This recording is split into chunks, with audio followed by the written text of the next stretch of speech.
બનાસકાંઠામાં ચાંદીપુરા વાયરસથી વધુ એક બાળકનું થયું મોત.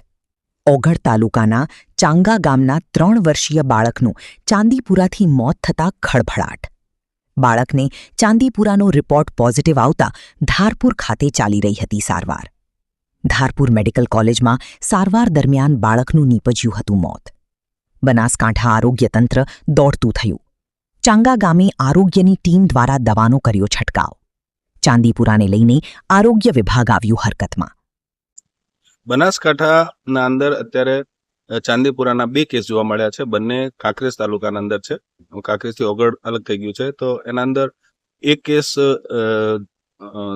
ચાંગામનું છે અને બીજું વડાનું છે. વડાનું જે કેસ છે આ કેસના અંદર અત્યારે આ દાખલ છે અને એની કન્ડિશન સારી છે, પરંતુ ચાંગાનું જે કેસ છે આ બાળક એક્સપાયર થઈ ગયું છે.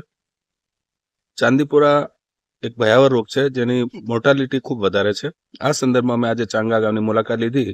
ત્યાં જે અફેક્ટેડ એરિયા છે જ્યાંથી બાળક હતું ત્યાં અમને સેન્ડફ્લાય પણ જોવા મળી.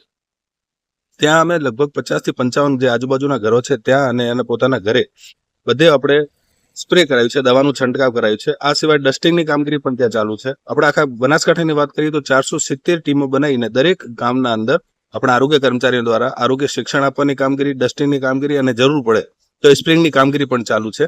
અત્યારે ટોટલ બનાસકાંઠામાં 2 કેસ છે, બંને આ વિસ્તારના જ છે.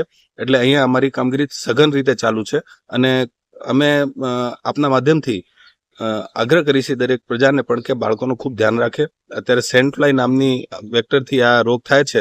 સેન્ડફ્લાય જે દીવારો તેરાડો હોય છે દીવારોના અંદર ત્યાં જોવા મળે છે. ખાસ કરીને કાચા માટીના મકાનો અને અમુક જગ્યાએ જે ઢેફાથી બનાવેલા મકાનો છે એની તેરાડોમાં પણ આ અમને અત્યારે જોવા મળી છે. તો આ દરેક જગ્યાએ જ્યાં પણ સેન્ડફ્લાય છે ત્યાં ધુવાડો રાત્રે કરવામાં આવે, બાળકોને મચ્છરદાની ઊંઘાડવામાં આવે, ફૂલ સ્લીવના કપડાં પહેરવામાં આવે. આ બધી થોડી કાળજી રાખવાની જરૂર છે. અને કોઈ પણ લક્ષણો દેખાય જેના અંદર તાવ, ઉલટી, ખેંચ આવવાનું હોય તો તાત્કાલિક એમને 108 મારફતે ડાયરેક્ટ મેડિકલ કોલેજમાં ટર્શરી કેર હોસ્પિટલમાં દાખલ કરવામાં આવે, જેથી કરીને બાળકનું જીવન બચાવી શકાય. અહેવાલ માનસિંહ ચૌહાણ, ઓગળ.